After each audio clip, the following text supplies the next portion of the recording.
Alright, so basically with this what if, no, this is basically something that was created a while ago. It's just that originally this was meant to be like a collab between me and Izukage for like this what if idea in particular, but things just never really went through with that because of the fact that like Izukage wasn't really all that caught up with Black Clover, and he doesn't really have the time to watch anyways, so it's whatever. So I'm just giving some background information. But yeah, you guys already know that now we're doing the Godzilla Titan what if. But that's enough chit chat. Let's get on with the video.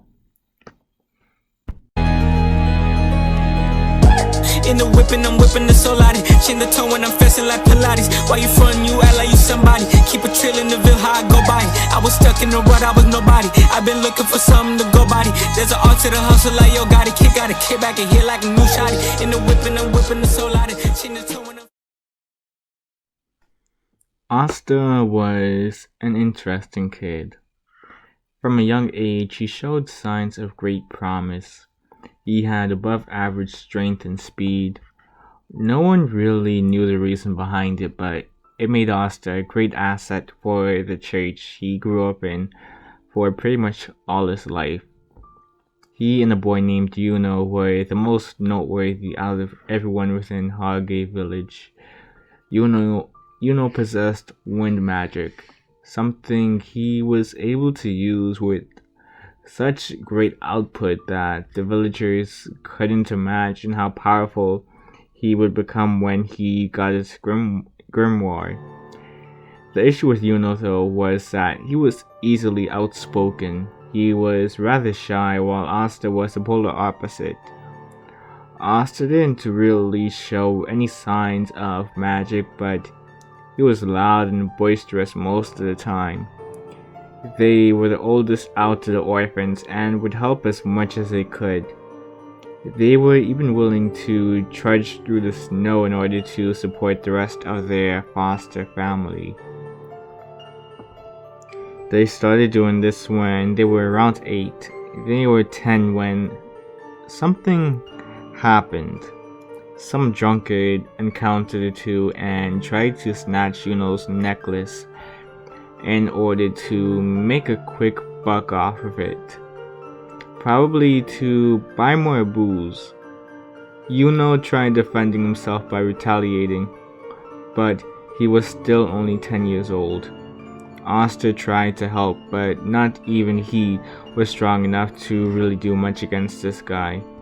He was thrown back and fell in the snow. He felt something hard as he was picking himself up.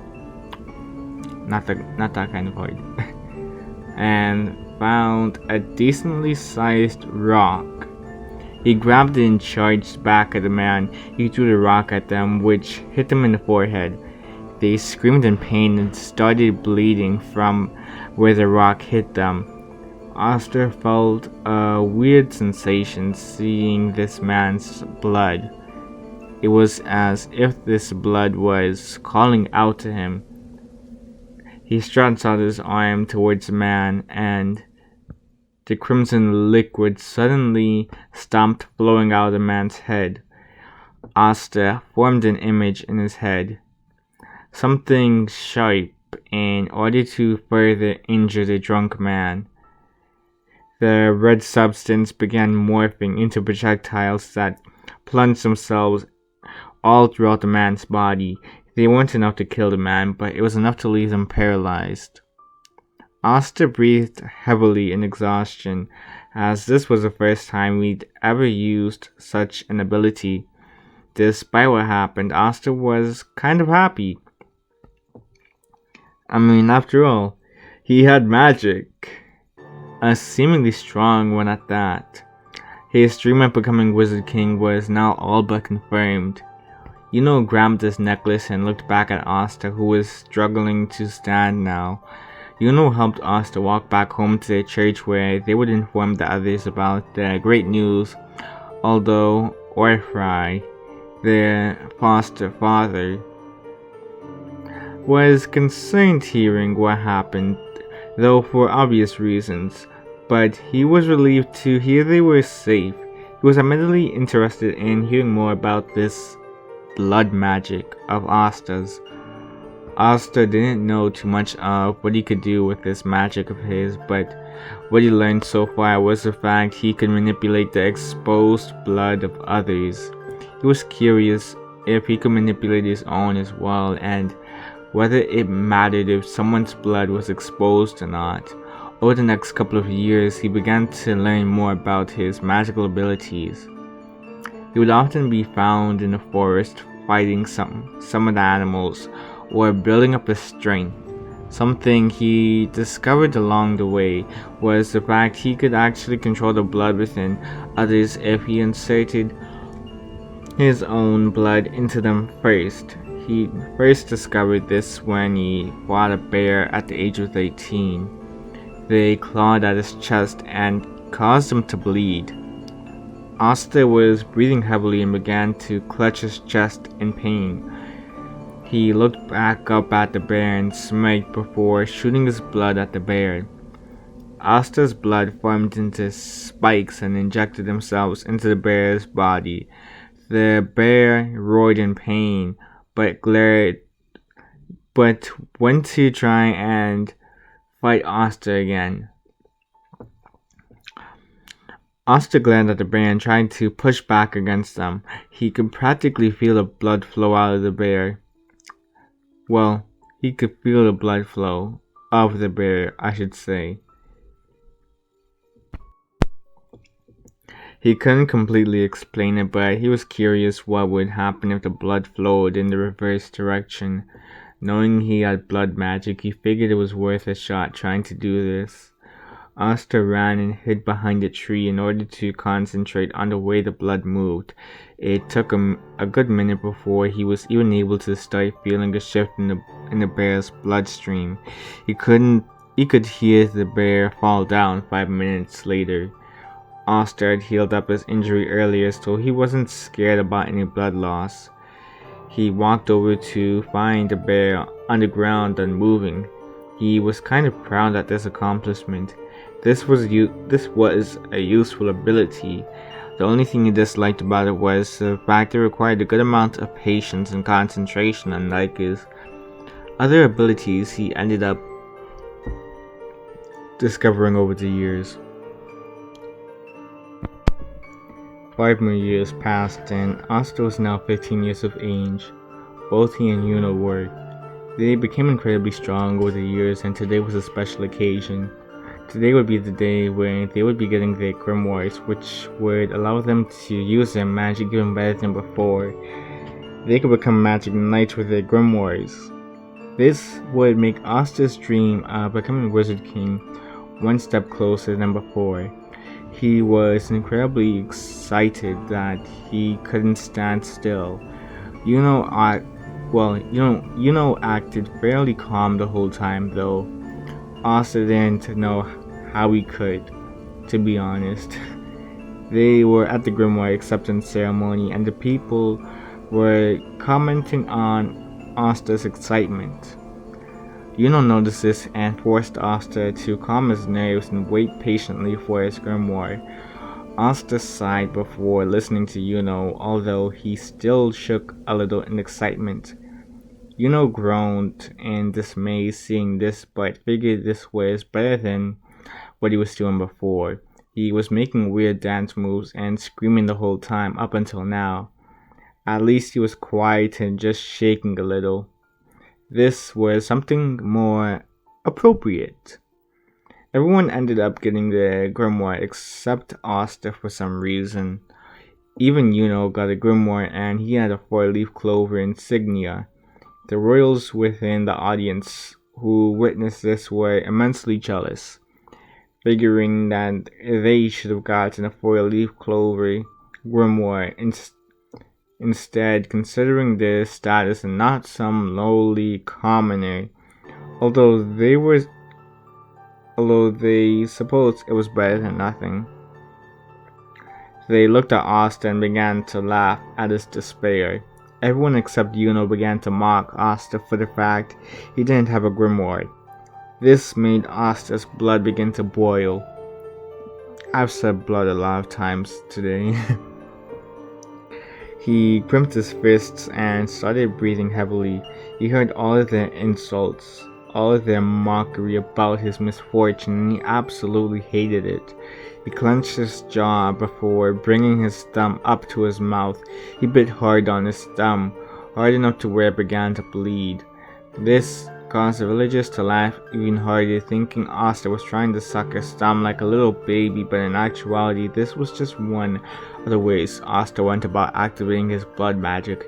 If he wanted to use his own blood, he could physically enhance his body by increasing the blood flow, so he would be in an adrenaline-like state, or puncture some of his own skin in order to cause himself to start bleeding and use his blood more freely.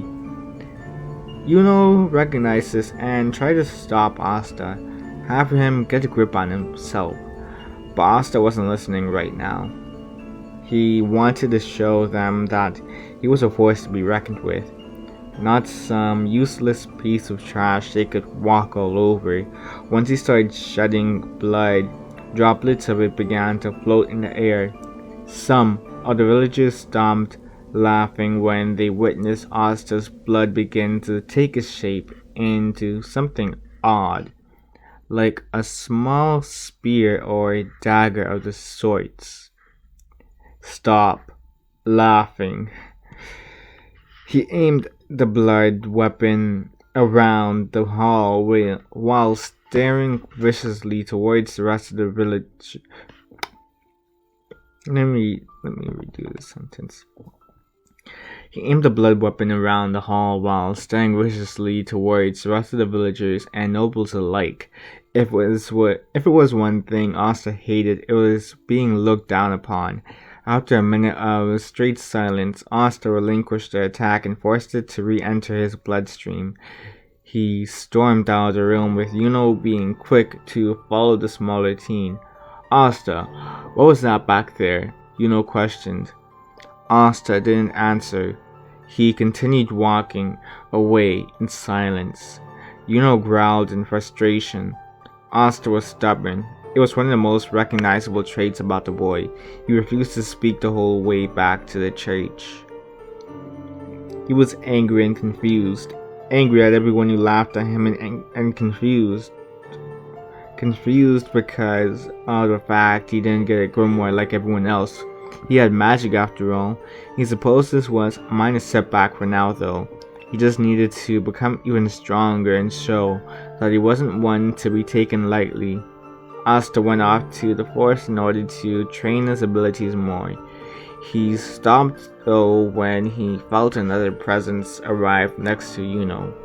Asta turned around to see a scraggly looking man with long black hair and what appeared to be a scar on his face, perhaps a burn mark or something. Asta didn't really know. All he knew was the fact that this fellow was trying to take Yuno hostage. He wouldn't let this happen. Yuno was his rival and friend. He wasn't about to have some sleazebag kidnap him. He charged at the man, ready to fight, but they didn't seem to see Asta as much of a threat.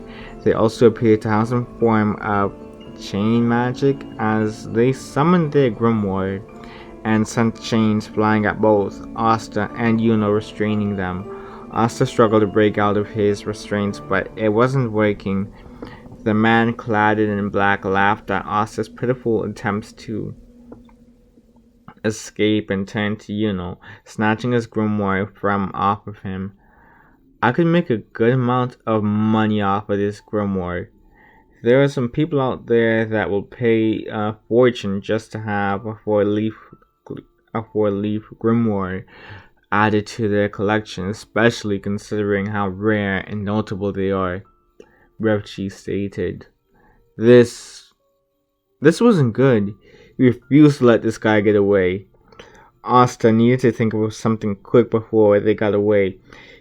He focused on his bloodstream and began to increase the rate at which he pumped blood.